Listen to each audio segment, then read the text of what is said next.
मुंबईतल्या महाराष्ट्रातल्या म्हाडाप्रमाणे सिडकोच्याही घरांच्या किमती आता जाहीर झालेल्या आहेत। घरांच्या किमती महागच असल्यामुळे अर्जदारांच्या पदरी मात्र निराशा आहे। खारघर स्टेशनजवळील 2 BHKची किंमत 97 लाख रुपये जाहीर झाली आहे। वाशी ट्रक टर्मिनलचे 1 BHKचं घर 74 लाखाला बघायला मिळतंय। सिडकोच्या घरांच्या किमती यामुळे बिल्डरांपेक्षा अधिकच दिसत आहेत। अनेक अर्जदार त्यामुळे लॉटरीतून माघार घेण्याची शक्यता आहे।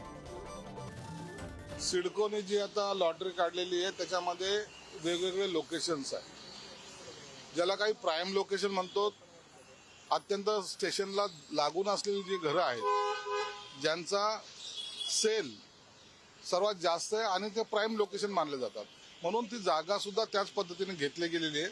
परंतु तरी काही ठिकाणी जर अशा घराची किमती वाढल्या असतील किंवा असं निदर्शनात आलं, निश्चित त्याच्याबद्दलची मी माहिती घेणार आहे।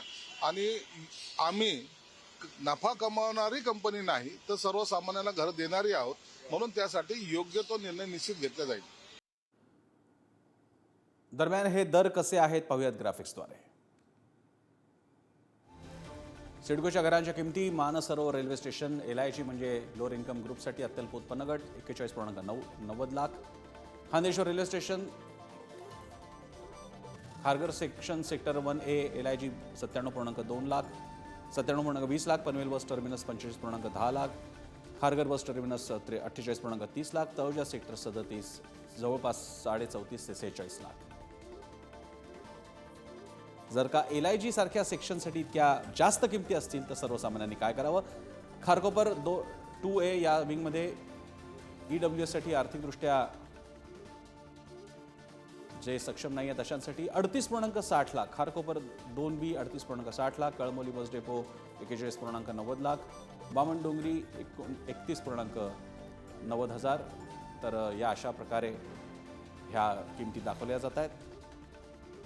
तळोजा सेक्टर 28 EWS इथं 25.10 हजार। तळोजा सेक्टर 39 26. जवळपास 26 lakh. Kharghar bus depot sector 14 EWS भागामध्ये या EWS सेक्टर सेक्शनसाठी आहेत 48 लाख। अशा प्रकारे पाहायला गेल्यास की ज्या रकमा या वस्तुतः उच्च उत्पन्न गटासाठीच्या असायला हव्या त्या इकॉनॉमिकली वीकर सेक्शन म्हणजेच आर्थिकदृष्ट्या अत्यल्प उत्पन्न गटातील लोकांसाठी लावण्यात आल्या।